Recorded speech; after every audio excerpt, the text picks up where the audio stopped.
Alors, bonjour les élèves. Aujourd'hui, je vais vous faire une petite leçon au sujet du périmètre. Alors, quand on a différentes figures et qu'on te demande de trouver le périmètre, dans le fond, ce qu'on te demande de trouver, c'est la longueur de son contour. Alors, quand on a des polygones réguliers, c'est-à-dire un polygone où tous les côtés sont congrus, c'est un peu plus facile parce qu'on peut utiliser la multiplication au lieu d'additionner tous les côtés. Mais quand on a des polygones irréguliers, où est-ce que les côtés sont de différentes longueurs, on se doit d'additionner tous les côtés pour avoir le contour total. Alors, je vais vous faire quelques exemples. Si on avait, par exemple, une figure comme le pentagone juste ici, où tous les côtés sont congrus, et on a 5 côtés congrus, à ce moment-là, on peut utiliser une lettre qui représente la longueur d'un côté. Alors, si la lettre A, qu'on appelle aussi une variable, on a appris ça en algèbre, quand on utilise une lettre, on l'appelle une variable. Alors, la lettre A reviendrait 5 fois parce que c'est toujours la même longueur. Alors, à ce moment-là, c'est la même lettre aussi. Alors, puisque c'est un pentagone, il y a 5 côtés.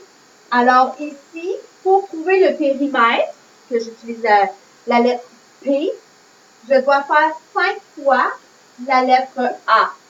Alors, si ma lettre A, par exemple, est égale à 3 cm, bien là, à ce moment-là, pour trouver le périmètre, je devrais faire 5 fois 3 cm, qui va me donner un total de 15 cm.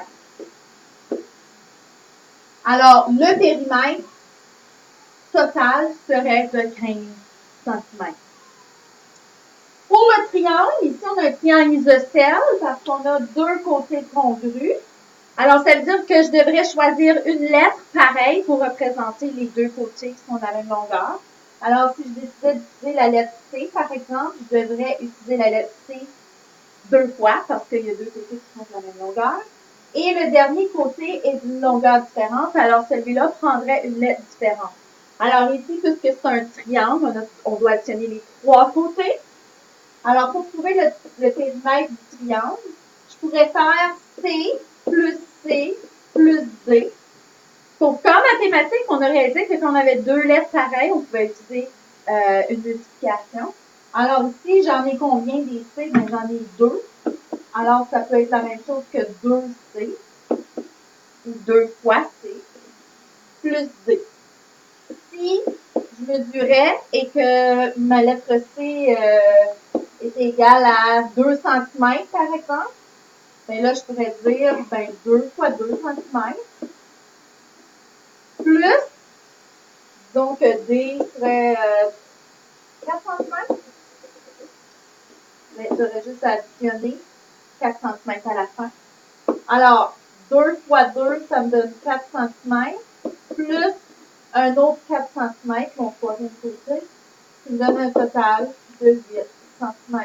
Alors, le périmètre de mon triangle serait 8 cm. Un carré, c'est un peu le même principe que le pentagone, puisque c'est un polygone régulier, et que les quatre côtés sont congrus. Alors, je pourrais avoir la même lettre qui représente chacun des côtés.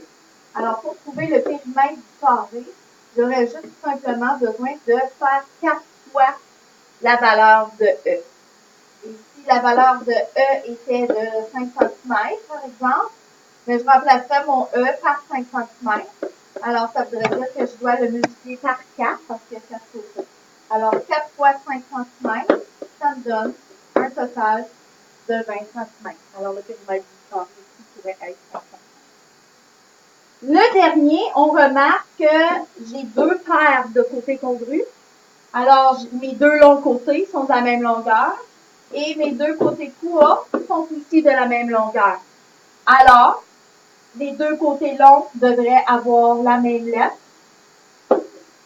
et les deux côtés courts devraient avoir la même lettre. Et là, je pourrais simplement, pour trouver le périmètre, je pourrais faire H plus I plus I. Si je veux multiplier, Ben, je pourrais dire 2H plus 2I, et puis ça me donnerait le contour total. Alors, 2 fois H plus 2 fois I. Alors, si la lettre H était 7 cm, par exemple, et que I était 4 cm, ben là, je pourrais remplacer les lettres par les chiffres qu'on m'a donnés. Alors, 2 fois 7 cm plus 2 fois 4 cm. Et encore là, hein, un fait de base revient toujours. Je fais mes multiplications en premier. Alors, le périmètre, c'est égal à 14 cm plus 8 cm pour un grand total de 22 cm. Alors, le périmètre, le contour du rectangle ici, pourrait être égal à 22 cm si H est égal à 7 cm et si I est égal à 4 cm. Alors, on doit toujours, quand on veut trouver le périmètre d'une figure, on doit toujours commencer par élaborer notre formule.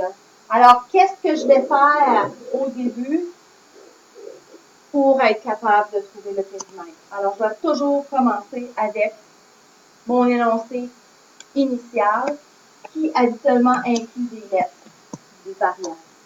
Merci.